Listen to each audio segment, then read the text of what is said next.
Hello, aujourd'hui je voulais faire cette vidéo, il va durer un petit moment quand même, je voulais remontrer le déploiement de SSE à travers un container ou Proxmox et une configuration à la volée automatique de Debian 13 comme VPN client, plus les corrections que j'ai apportées à Windows pour le déploiement automatique.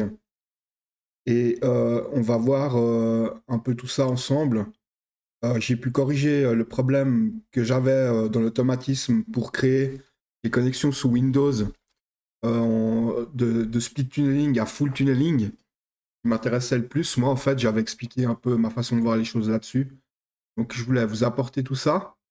Et puis, je vais publier le code d'ici janvier. Donc, il sera disponible pour vous si vous l'utilisez à la maison ou en entreprise.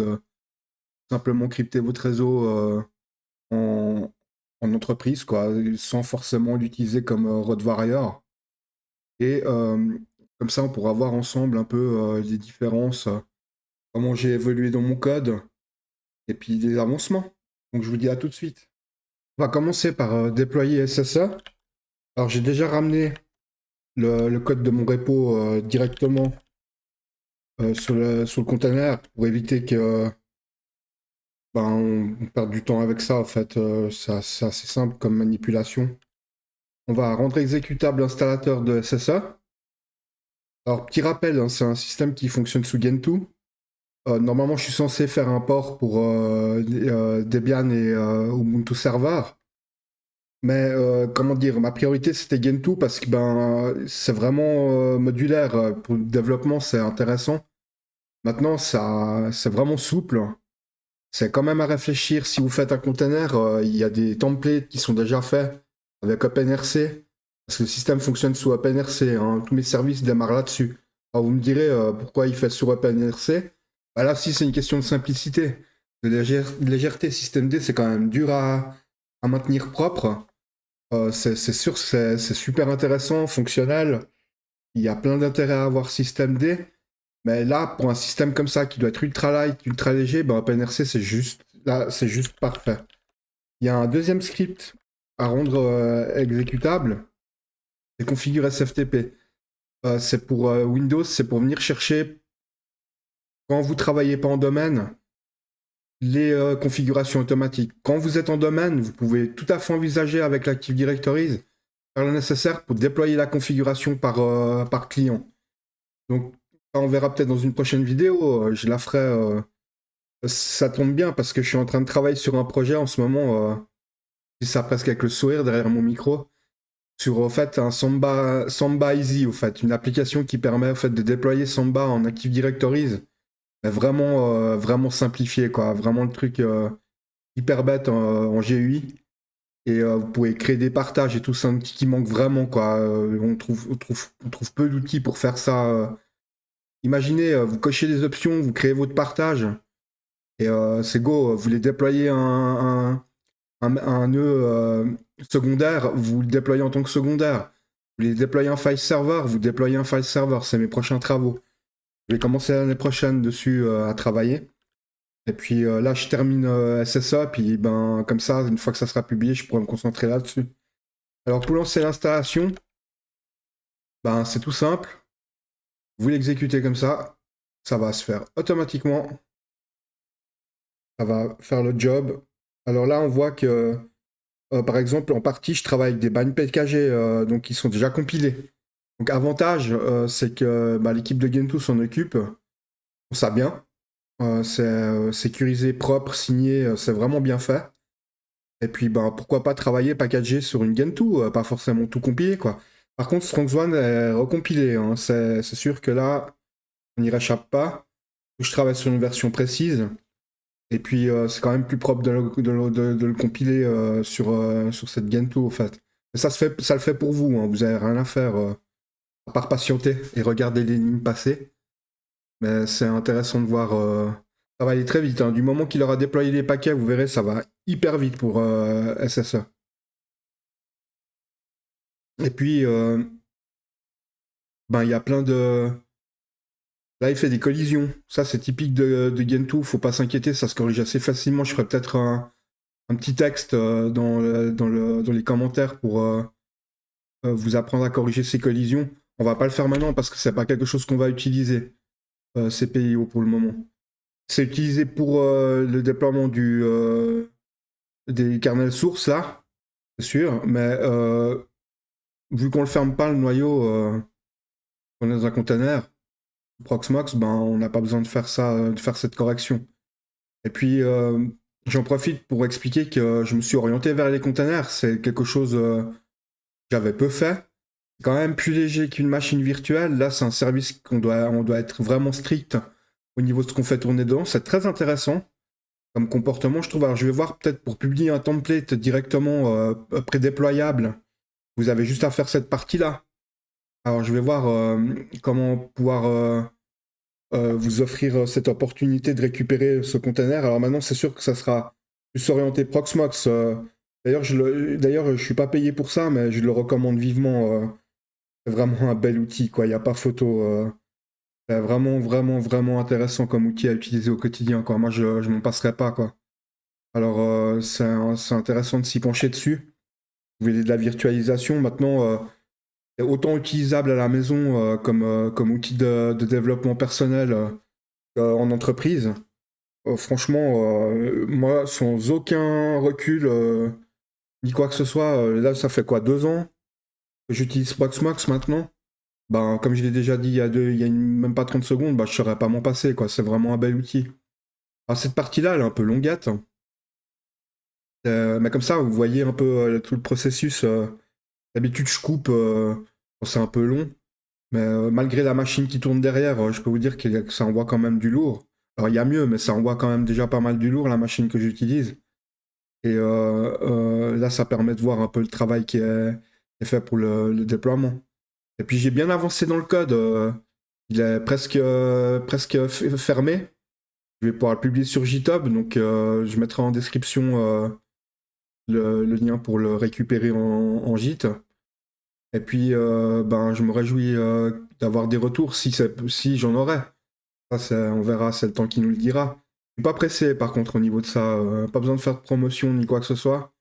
C'est vraiment un outil de plaisir. Le but, c'est de vous apporter un outil sympathique à utiliser. Et puis, pour moi, c'est déjà gratifiant, quoi. Donc, on va le laisser compiler notre ami StrongZone.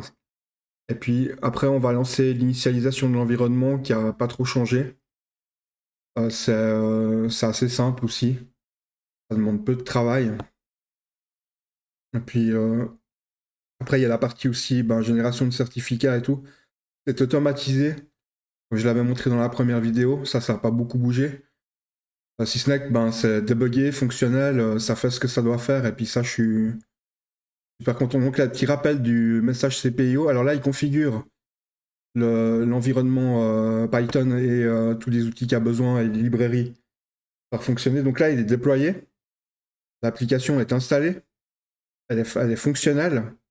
Il y a juste une petite commande à faire pour avoir l'autocomplétion. Alors, ce que je vais faire peut-être, je vais faire différemment. Je vais vous remettre en haut de l'écran. Je vais faire un clear. Source etc bash complétion SSE. Voilà. Et puis maintenant, on va à proprement dit initialiser environnement. Donc SSE config. Donc là, vous faites tab pour récupérer les commandes. Init. L'organisation, ben, comme la dernière vidéo, j'ai pas changé ma mini infra de démo pour ça, pour SSE. Donc c'est toujours Contoso. Réflexe de formation que j'ai eu plus jeune. Et puis, à force de l'entendre, bah, j'ai trouvé que cette idée-là pour vous le présenter. Alors, on crée ce faux mail qui n'existe pas. Ici, on va rentrer le FQDN du serveur en lui-même. Voilà. Maintenant, cette partie-là, elle est initialisée.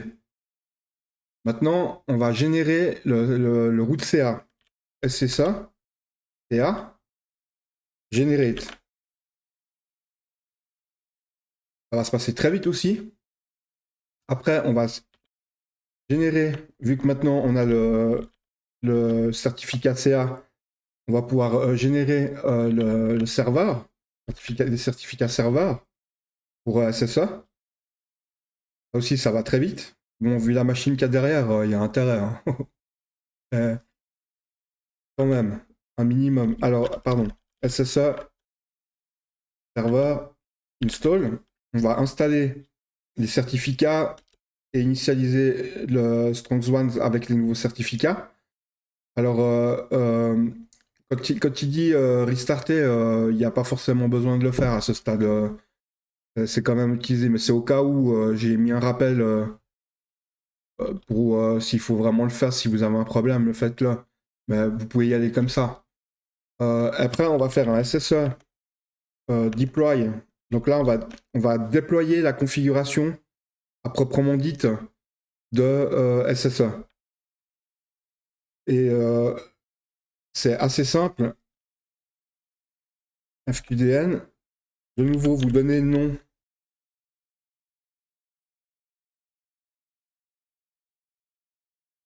Et là, vous tapez inter active. Alors j'ai oublié de dire que j'ai une dyslexie vraiment profonde, quoi. Donc si je ralentis des fois un petit peu, c'est que je dois un peu lire ce que je fais. Donc là, on a presque finalisé l'initialisation de l'environnement, si ce n'est que vous voyez ici, vous pouvez choisir vos DNS. Il serait peut-être quand même intéressant de pouvoir joindre vos ressources par votre propre DNS. Que ce soit un serveur de fichiers, serveur de mail, peu importe le service. Donc ça, c'est bien quand vous faites du Road Warrior ou encore, faut voir quoi. Ça peut être intéressant, mais moi j'utilise peu. Là, j'ai fabriqué un container avec un mini serveur DNS qui fait aussi du forwarder, qui permet de résoudre le nom Contoso et vpncontoso.com. Donc là, on va directement taper dedans. Ah oui, d'accord, oui, il faut que je me réveille, moi. Pardon pour ce petit interlude. J'ai oublié de vous dire qu'il faut choisir avant de rentrer de DNS. C'est moi qui fais des trucs et je me plante, quoi. C'est pas mal. Alors voilà, une fois qu'on a fait ça, ben maintenant on a la configuration générée complète, l'environnement est complètement démarré. Donc je peux faire un clear, comme ça on repart en haut de la page du terminal, c'est plus propre pour faire une démonstration. Et puis maintenant, ben, on va, à proprement dit, générer le certificat pour Linux, parce que j'avais fait la dernière fois que Windows, mais là on va montrer les deux. Alors SSE, client, generate, donc vous utilisez vraiment, vous utilisez vraiment la tabulation, hein, ça va vous aider. Hein. N'ayez pas de scrupules à le faire. Parce que, à part pour cette partie-là, bien sûr qu'il faut renseigner à la mano.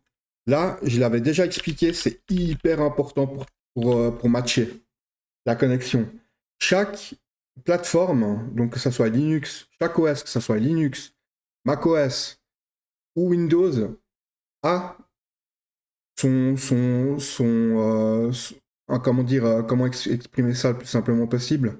Dans la connexion, un match qui fait qu'il va utiliser la bonne connexion pour vous donner la bonne adresse et tout. Donc c'est splitté en 3 réseaux différents.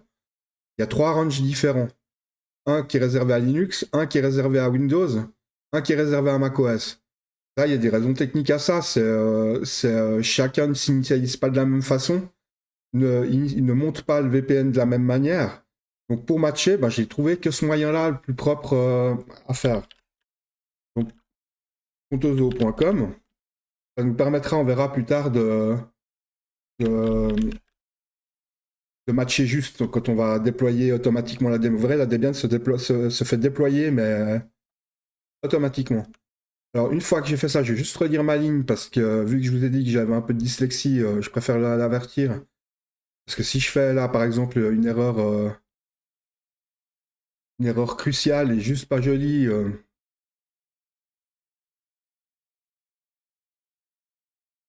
je recommence.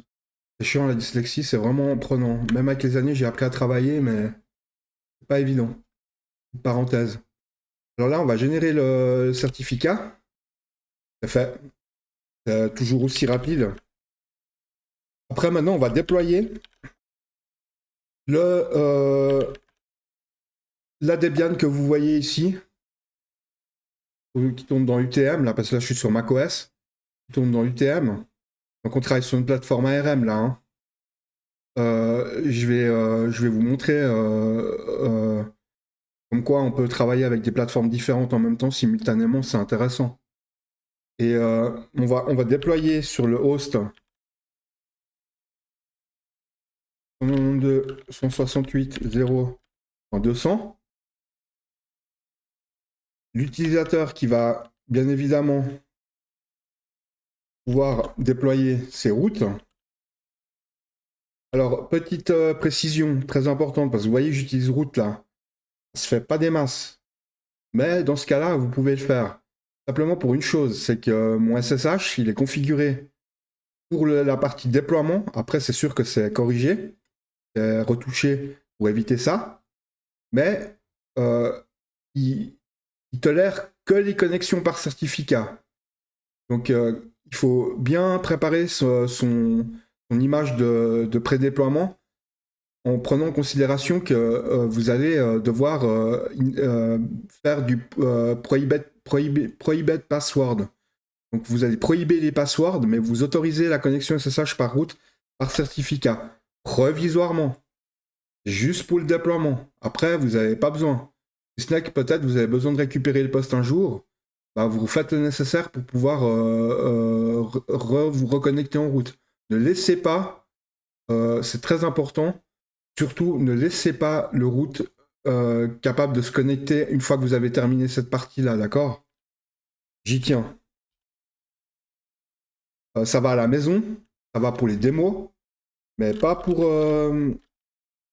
la prod. Alors maintenant, une fois que ça, vous voyez cette ligne, en fait, je vais un peu l'expliquer. Donc SSL Linux deploy le host, son adresse IP ou son nom DNS. Là, je ne l'ai pas mis dans le DNS, donc on met son IP. L'utilisateur qui va déployer la version de StrongSwans. Vous pouvez choisir la version que vous voulez, si elle est disponible, hein, bien sûr, en release. Mais vous pouvez la choisir. Et l'utilisateur qui va être déployé. Donc il va packager en fonction de l'utilisateur qu'on a créé au-dessus là avec son certificat. Donc on va lancer la commande. Et là il attaque directement. Donc directement il déploie les paquets pour compiler StrongSwan sur la Debian. Pourquoi? Parce que figurez-vous que le packaging de StrongSwan sous Debian c'est une catastrophe. Je veux pas être critique, mais il y a une limite à ce qui est utilisable.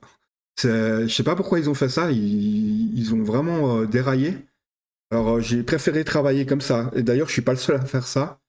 C'est beaucoup plus propre de travailler comme ça. Alors vous pouvez regarder dans tout le code, hein. Vous pouvez fouiller, voir ce que j'ai fait. Il n'y a pas de bricolage, quoi. C'est vraiment fait proprement. Je pense que des spécialistes, s'ils mettent le nez dedans, ils vont trouver ça intéressant. Maintenant, on va aller voir là, sur la Debian. On va y regarder ce qu'il a fait. Donc là, on voit qu'il nous a déjà, bon, on peut pas voir avec ma souris, mais si vous regardez sur l'interface 2, ENP0S1, il y a deux adresses INET. Vous le voyez bien, il y a l'adresse du réseau où j'ai déployé et l'adresse du VPN. Et vous me direz pourquoi il fait ça à la limite. Parce que c'est vrai que j'aurais pu vous mettre un autre réseau. Maintenant, le but de ce projet, c'est de crypter votre LAN. Principalement, il sert à ça. Il peut être utilisé en road warrior, c'est sûr. Quoique la dernière actualité en date, il faut quand même gaffer à ce qu'on fait parce que c'est pas très classe ce qui est en train d'arriver. Il y a beaucoup de gens qui s'attaquent au VPN. Maintenant, qu'un VPN d'une qualité comme ça, c'est déjà plus difficile à attaquer. Mais on sait jamais. On n'est pas à l'abri d'une faille de sécurité, puis ça peut devenir une surface d'attaque. Mais c'est vraiment fait pour crypter votre LAN. D'où le full tunneling et pas le split tunneling. C'est vraiment SSE qui va gérer le trafic et vous le renvoyer où il faut dans le réseau. Simplement pour une bonne raison, c'est que on veut pas pouvoir faire de l'écoute sur le LAN. C'est de la crypto locale. Ça se pratique en entreprise. J'ai quelques exemples que j'ai pu voir de métiers, quoi. Et puis c'est vrai que je l'ai appliqué mais manuellement, pas avec SSA. C'est long, c'est fastidieux, c'est difficile à maintenir. Et là, ça permet de simplifier vraiment le travail. Alors maintenant, c'est bien, je parle, mais on veut voir euh, qu'est-ce qui se passe exactement. Donc pour faire simple, on va utiliser qu'une seule et bête commande, c'est traceroute. Parce que si on n'est pas en full tunneling, on verra l'adresse de mon routeur directement apparaître là sous le premier saut. Si on est en full tunneling, comme c'est prévu, bah, ce qui va se produire, c'est que on va passer par SSE. Donc on va passer par ce serveur. Et ça, on va s'en rendre compte tout de suite. Donc vous voyez bien ici, alors c'est pas marqué vpn.1.contoso.com, c'est sûr. Je peux pas vous montrer, mais j'ai pas installé GPM. J'aurais dû installer GPM pour vous montrer avec la souris directement dans cette Debian ce que je veux dire. Si vous regardez la ligne 1, le premier saut, 192.168.0.151. C'est l'adresse de vpn.contoso.com. Donc on saute bien à travers le SSE. Et après, on va sur le routeur, on passe sur le routeur de l'ISP et on commence à aller faire les sauts pour atteindre tout en bas la ligne 21 Google. Donc ça, c'est comment dire, une petite démo light que je voulais montrer, mais on se rend pas compte du travail qu'il y a derrière. Vraiment, c'est immense, quoi. Ça a demandé des mois et des mois et des mois et des mois de travail. Je veux pas parler en années, mais en tout cas, ça a demandé des mois de travail. Bah, comme j'ai déjà dit, j'ai été aidé parce que je suis tout seul. Ça me dérange pas, ça me va très bien. J'ai pu apprivoiser un peu Claude pour mes corrections d'Anthropic et franchement, c'est bluffant ce qu'il y a. Ça rigole pas, quoi. Quand vous voulez travailler professionnellement, je les recommande vivement, quoi. Alors là aussi, je suis pas payé pour dire ça. C'est vraiment une constatation personnelle. Ça fait du bien d'avoir un assistant comme ça pour sortir de certaines situations pas évidentes, hein, ou des corrections à faire, ou des retouches à faire profondes. C'est quand même un sacré outil. Donc maintenant, on va passer à la partie Windows. Je vais simplement interrompre la vidéo là maintenant, puis on va sauter sur la partie Windows, d'accord? Alors j'espère que vous avez compris ce que je viens de faire, parce que c'est tout automatisé. Pour les personnes plus aguerries, ben, je pense qu'elles ont compris le travail qu'il y a derrière. Puis les personnes qui sont juste intéressées par le fait de crypter leur réseau, ben, vous voyez que vous avez un outil simple, quoi. Il faut juste bien regarder la vidéo pour le déployer, pour y arriver. Mais comme j'ai dit au tout début de la vidéo, je vais tâcher de vous faire un container template prédéployable. Comme ça, vous pouvez l'utiliser facilement. Le but, c'est pas que je sois dans la rétention de ce que je fais, c'est de vous apporter une proximité de ce que je suis capable de faire. Pas de me tirer une balle dans le pied en vous le rendant pas accessible facilement.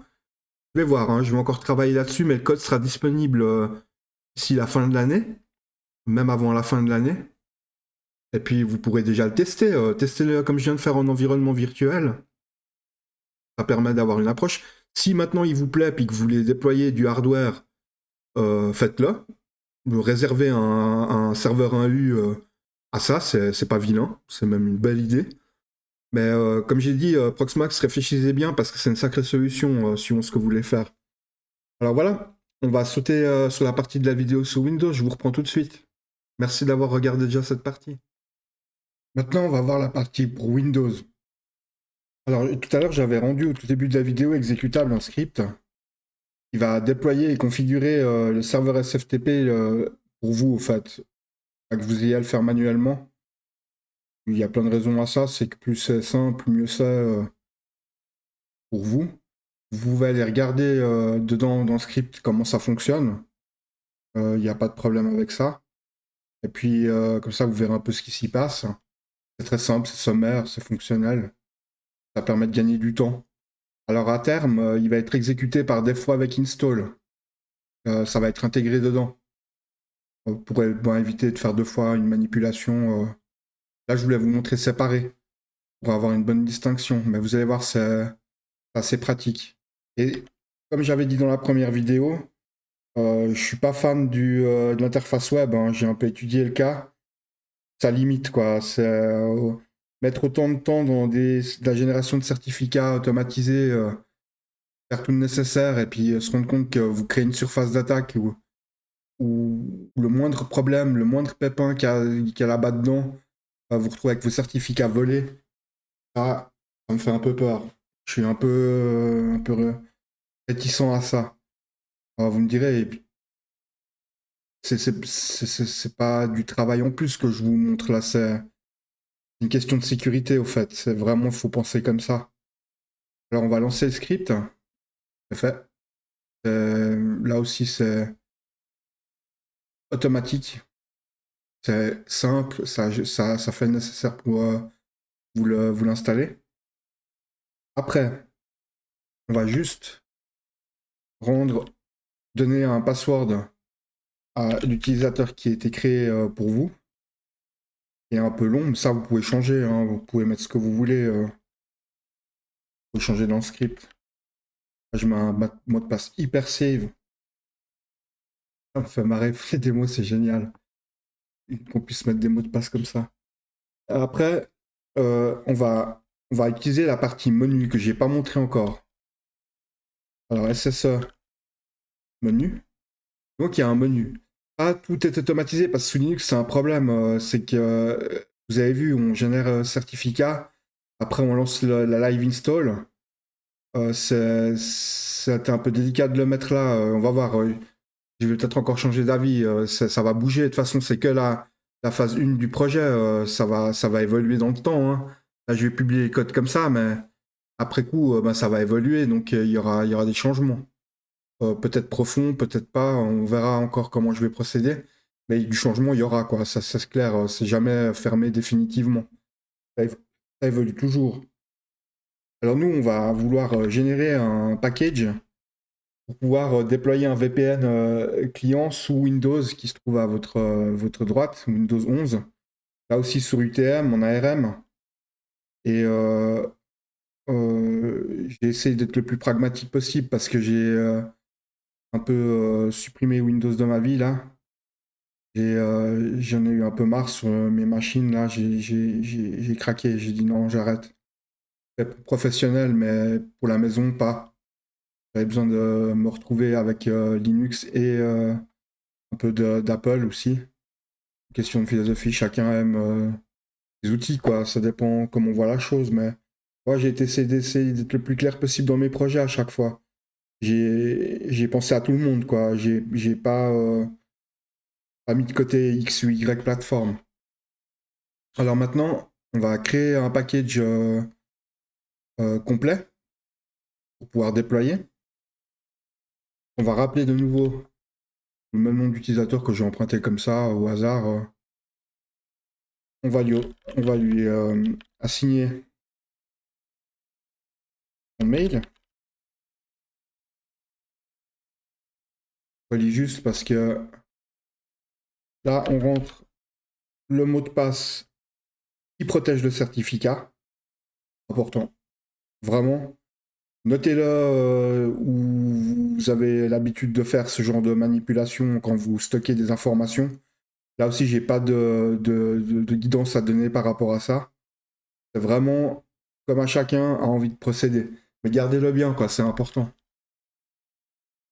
Voilà, le paquet a été généré. On va sortir du menu. Alors le menu va évoluer, hein. Comme j'ai dit tout à l'heure, ça va avancer.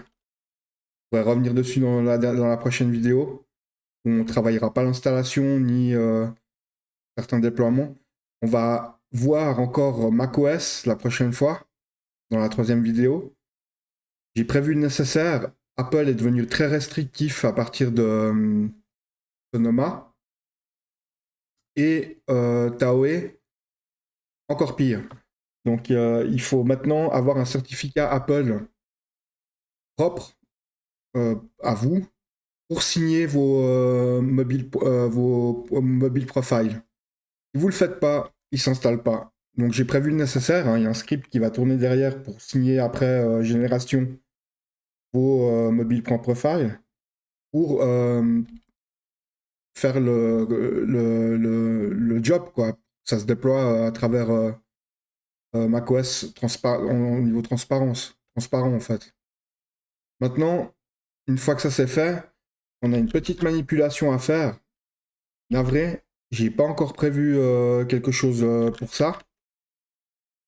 Je vais le faire. On va devoir se rendre où on peut récupérer notre, notre profil généré. Alors c'est une petite manipulation, mais en même temps, ça a du sens parce que je vais faire le nécessaire pour un peu automatiser ça, ça c'est sûr. Mais dans les prochaines versions. Mais là, comme ça, vous savez ce que vous mettez à disposition de vos admins. Donc là, je le copie simplement. Une fois que ça c'est fait, on va passer sous Windows. On va aller get le certificat. On va juste faire une petite chose avant. Simplement changer de directories. Et on va aller ici, en desktop, pour des raisons de travail. Pour la démonstration, bien sûr. Vous faites comme vous avez envie de faire. Hein. On va se connecter au serveur SSH. J'ai dû malheureusement reprendre la vidéo parce que j'avais oublié un détail. C'est que je n'avais pas redémarré le service. Et petite chose aussi que j'ai faite entre deux, j'ai listé l'adresse pour que vous voyez bien l'adresse du serveur SSE. D'accord? Vous voyez bien qu'on va bien passer en full tunneling et pas en split tunneling.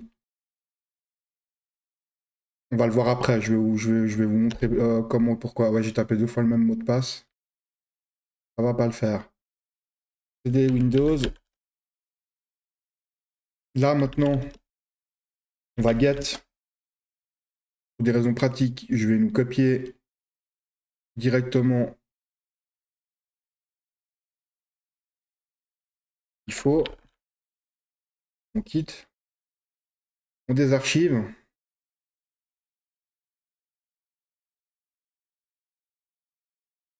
Une fois que c'est fait, on va aller dans le répertoire directement VPN package. On peut lister ce qu'il y a dedans. Hein. Donc on voit le CA, le root CA, le certificat P12 et le script install.ps1.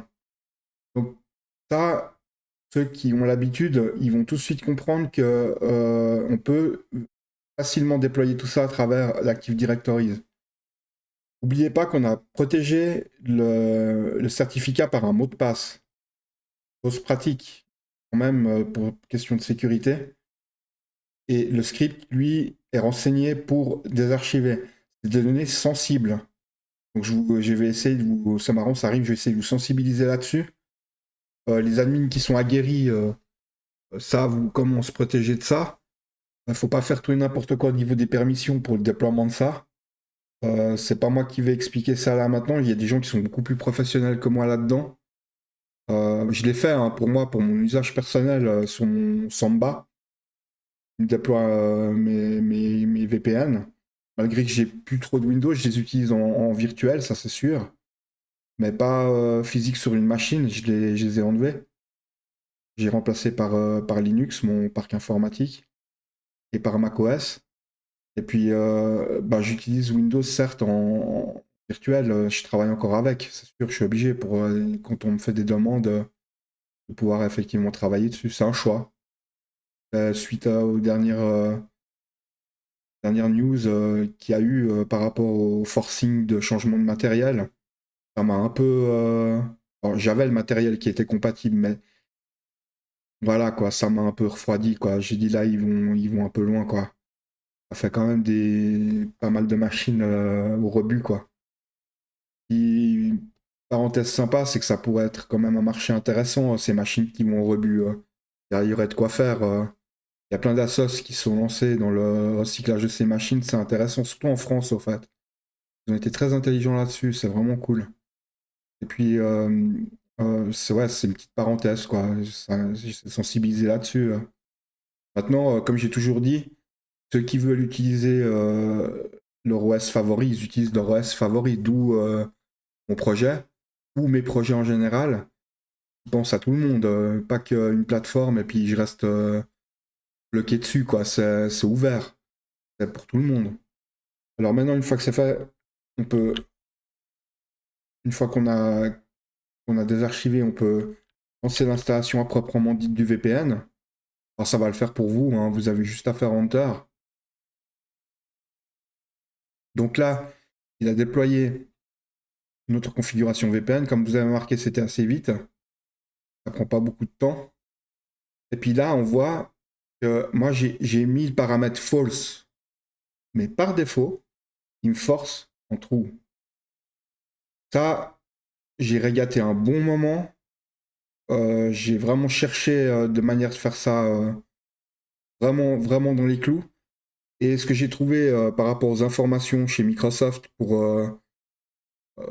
me dépanner de cette situation, c'est l'enforcing full tunneling. Et bah, c'est quelque chose qui est connu. Ce problème est connu. Ça dépend pas de moi. Ça dépend de ce qu'ils ont fait avec la gestion des profils VPN. Et puis, ben, moi, j'ai un peu adapté en fonction de ce que Microsoft m'a renseigné par rapport à ça, pour la documentation. Et puis, vous pouvez aller voir dans le code, hein, il n'y a pas de souci avec ça. C'est complètement transparent, comme à mon habitude, quoi. Vous pouvez y aller. Chose aussi, j'ai dû corriger, que j'avais pas fait correctement, c'est l'expiration date qui n'était pas affichée. Maintenant, oui. Alors, vous me direz, là, je suis large, mais c'est une démo. Pardon.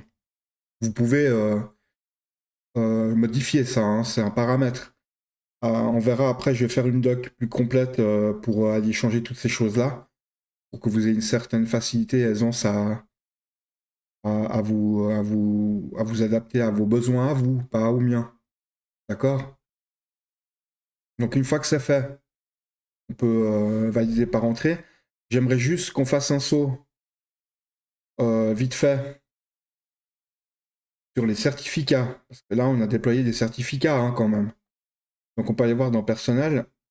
On voit que certificat E73 a été déployé, délivré par Contoso, Route CA, Certification Authority. Et si on vient dans les autorités de certificat, on va retrouver notre route CA ici. C'est important parce que autrement, il ne vous validera pas la connexion. C'est un point clé important sous Windows pour procéder de la sorte. Donc, c'était juste un petit aperçu que vous voyez où se trouvaient les certificats pour les supprimer surtout. Si vous voulez nettoyer votre configuration VPN, d'accord? Maintenant, ben, le but de tous ces travaux, c'est de se connecter. Donc là, on s'est connecté. Wow, super, c'est magique. Excusez-moi, c'est une boutade parce qu'en fait, c'est bien gentil, je vous montre ça. Mais qui c'est qui vous dit que ça fait le job? C'est pas clair, quoi. Je veux dire, pour vous, si je m'arrête là. Donc, on va faire un tracert. Chose qui m'étonnera toujours, c'est la non-sensibilité à la case de cet OS. Surtout que j'ai dérapé et puis c'est parti en majuscule. Je vais pas retaper la commande. Et puis, on va voir au fait, si on regarde bien, le premier saut passe bien à travers, euh, on appelle ça le SSE. Donc, il passe bien à travers SSE, puis après, il va partir sur mon OpenWRT et ensuite sur le routeur du FIA. Alors, là, c'est un peu beaucoup tout ça comme routeur. Bah, j'aime bien la souplesse d'OpenWRT, franchement, sympathique comme toi utilisé, je le conseille, quoi. C'est vraiment un bel engin. Vraiment, c'est du beau boulot ce qu'ils ont fait, quoi. Ils ont quand même de la bouteille.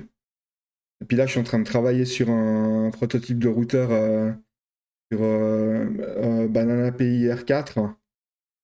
J'ai galéré avec les modules SFP. J'en suis à ma troisième tentative pour arriver à négocier correctement le réseau. Et puis, ben, je vais y arriver, c'est comme toujours, mais c'est un peu une aventure, quoi. peut-être une vidéo là-dessus aussi pour éviter que les gens de la communauté qui utilisent OpenWRT se retrouvent bloqués avec ça, quoi, parce qu'il y a tout et n'importe quoi comme information qui circule. Donc je voulais vraiment, une fois consolider ça, une fois que j'aurai compris comment c'est, vraiment à quoi je dois m'attendre.